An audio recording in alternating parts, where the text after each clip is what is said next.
November 1 every year, Catholics now mark the celebration of their own ancestors, foreign ancestors, and they call it All Saints. Why they lampooned our own ancestors as unworthy or as darkness? Onwere ife jikọrọ ndị dị ndụ na ndị nwụrụ anwụ maka na ọchịchịrị na ife nwụhụ mmekọ. Nna anyị fa adịrọ nsọ. These are the kinds of words fa na-use on your ancestors. Ọ bụ na asị gị na onwere ife jikọrọ ndị dị ndụ na ndị nwụrụ anwụ, as somebody dị reasonable, all these sense unu na-celebrate today onwe nke dị ndụ. Ọ bụ na fa sị gị yes na fa dị ndụ somewhere in the spirit land. Ife ọ pụtara bụ na fa sị na nna nna gị fa nwụrụ anwụ mana nna nna nke fa dị ndụ. Are you reasonable? I considered it duty and obligation to lend my voice on this important part of the history that no one seems to be talking about, or I don't even know how many people that know about it.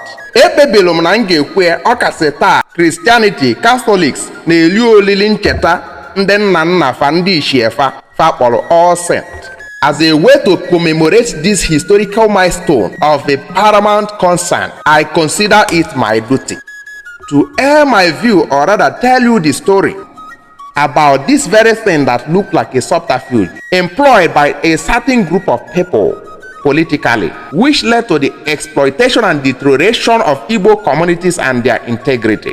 During a discussion on polygamy a few days ago, I raised a point asking, why would civilization decide who gets Christianity and who gets Islamic? And some of you reacted. Some others reacted negatively and caricatured my question so much as though you go school past me. I beg, which school they train una make una dey vociferate illiteracy like this in the name of a intellectual? You go school like this and you don't learn anything outside the box. You end up being programmed to respond like Urundocha, answering to the voice of your masters, learning only those things they want you to learn. You go school like this? I fear that kind of school. Fear. When I ask that question, why does civilization determine one's religious affiliation to Christianity or Islamic?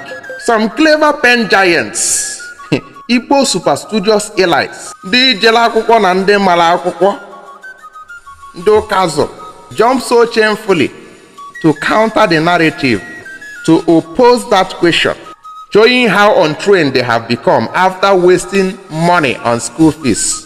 And their point of argument was that it wasn't civilization or colonization that decided the religion of the Northerners, that it happened many years prior to the emergence of civilization and the colonization, quoting Usman Dan Fodio's Jihad Reverie of 1804. Good.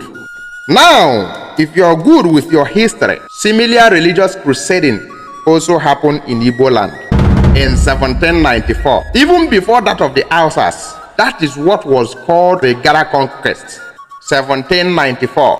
During what history recorded as religious colonization, I can say it, the first religious colonization, after which so many Egara culture Igbonized. The strong point was in Nsukka. And the Ijelu Nsukka water, so many people, especially in Nugezike and some other places, believe that they are of Egara ancestry.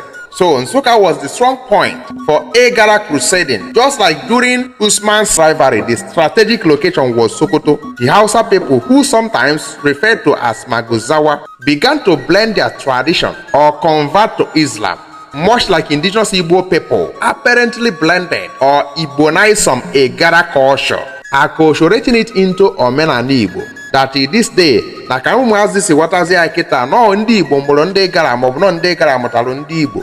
Some people na-ekwu na Igbo mụrụ Egara.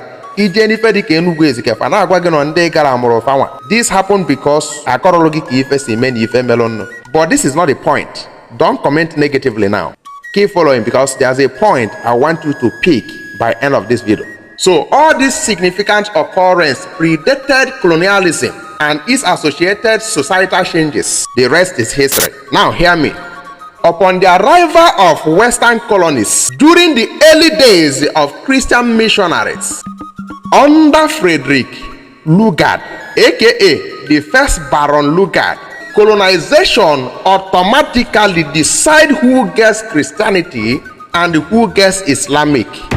which is my point that some people Sinafaje school argued against. And I'm asking, Kedebunu Jedabu school, Kedebunu Jeguoyabu school. I said that under Lord Lugard, the colonial government decide who gets Christianity and who gets Islamic.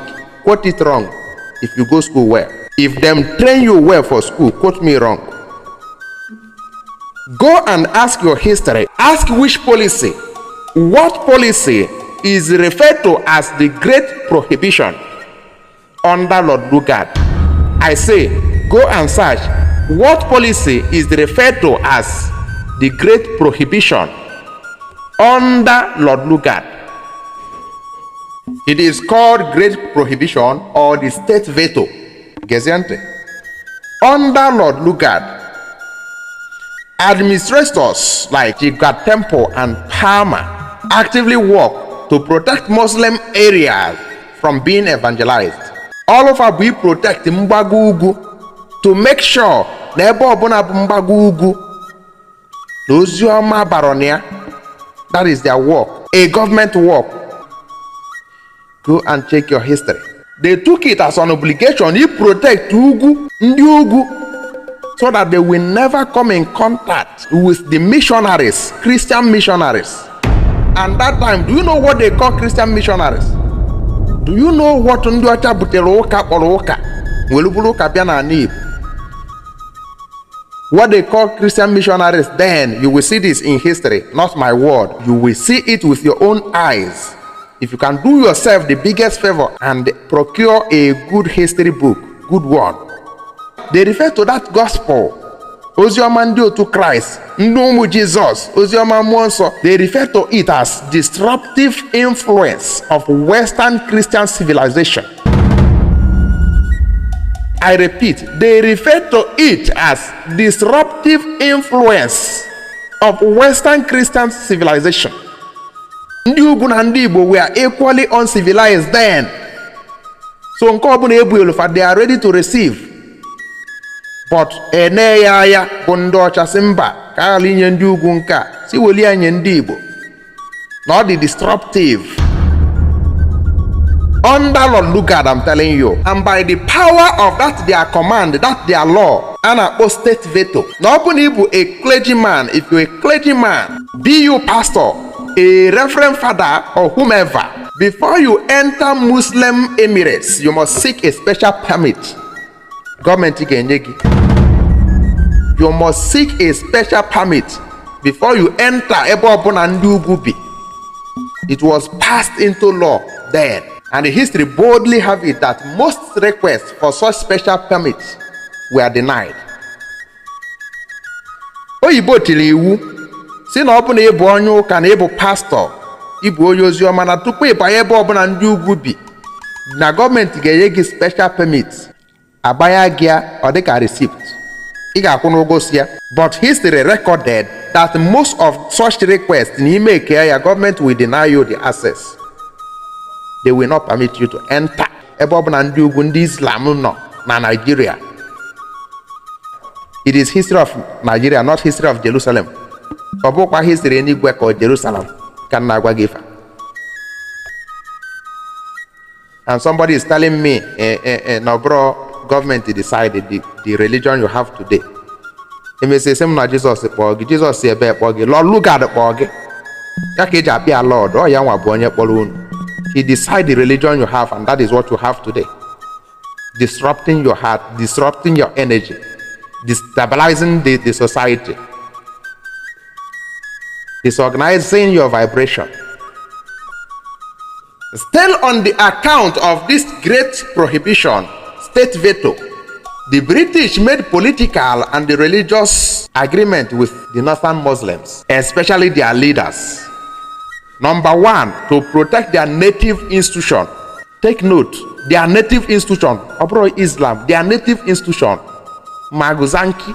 2, non-interference in their religious affairs. So number one, their native institution. Number 2, their religion.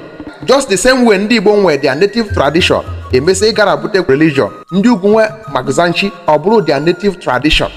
Ebu ife Muslim. But the agreement the fan and Docha is to protect these two. Ajụjụ modezi ajụjụ na-agba kịta. Number 1, kedu ife onye Igbo mere onye Igbo ibia? Kedu ife ụmụ Igbo mere ndị Igbo ibefa na-eje ụka? Unu gụchalụ history, gụọ mass theology, gụọ philosophy dia, chie fada, chie pastor, chie whatever na-echi echi n'ụka, malụ the truth, kpudia iru na ala. Unu achọrọ ikwu nke bụ eziokwu. Because unu fọrọ ndị na-ada eje ụka ka ndị na-ada agụ akwụkwọ. Unu fọrọ ndị omenala Igbo ka ndị na-ada eje akwụkwọ. Kịta anyị ejebegokoli akwụkwọ nwa. So whatever history you are putting under cover, whatever history each and among put here, we are going to expose it. And the more we expose it, the more you lose potential members. On unu amaro na obunu unu gwara anyị nke bụ eziokwu before, at least some member can be convinced to continue with you. But kịta anyị ji aka anyị abọpụta ya, you're going to lose potential members. Enwe ike feel ya na ị ka na-afụ numbers n'ụlọ ụka gị, but they are not there with you at heart. Call for big donation ka ịma ka onwe onye dị ready for it. Very soon, akpọnite donation onye ọbụla na-ene gị n'anya. Watch it. Because it is seed you sow, you shall reap. Number 2 question. Asị m ka njụ ọnụ. Kedu na ife Igbo melụ ndị ọcha? Kedu nnọọ ka civilization ndị ọcha ji decide ya nye ndị Igbo? The same religion, the same Christian religion, unu nwa akpọrọ under Frederick Lord Lugard, na religion na dị disruptive. Na ife ọ bụ disruptive influence n'obodo ọbụla ọ banye. Kedu ife unu ji bubata ya ka ọ bata n'ala Igbo? Ọ na ọ bụrụ ka enweli ya gbasasịa ala Igbo ka ọ dị otu ọ dị kịta anyị na-ekwu okwu, somebody ịfụrụ topụtagolo ife mmadụ na-eto a na-akọ ka onye isi gbakalụ. Because at the very beginning of this, na ndị ọcha ma na ife a bụ time bomb, na oge explode, na ndị oge eme ife ga-aka nkụ, ndị ọ ga-aghasa ụbụrụ ga-aka nkụ, ndị a ga-ebu their battery, ndị a ga-ebu their brain box bụ aja. They know. Ọ bụ na ị na-ebelu anya to observe carefully tradition ndị ugwu na tradition ndị Igbo in the ancient time. Ndị ugwu mara ife na mgbọrọgwụ, ndị Igbo na ọdịnala Igbo mara ife na mgbọrọgwụ, ndị ugwu sube mgbọrọgwụ, ndị Igbo esube mgbọrọgwụ, ndị ugwu gọba agwọ, Igbo agwọba agwọ. Ị na-elu anya na their social culture and characteristics. Ndị ugwu na-ebi communal life na hospitality, ndị Igbo na-ebi communal life na hospitality. Ikwubezie maka religion na-ebutere ofa, ndị ugwu ji ụta, ndị gara ji mma, asị ka anọba. Lord Lugard wee ndesi anya wee protect ndị ugwu ka ozi ọma ama agọla na Aba getụọlị Aba nke ọzọ ka akụ ọnya gala ilu na beva wee chesizie ebe ọzọ ga-ebuji ya avụrọ ọbụla na Igbo ka ebutala ya. Wee na-ajụ kedu na ife ndị Igbo ji isi kụtalụ ndị ọcha, mgbe ife Igbo mebiri n'obodo ndị ọcha mgbe gboo?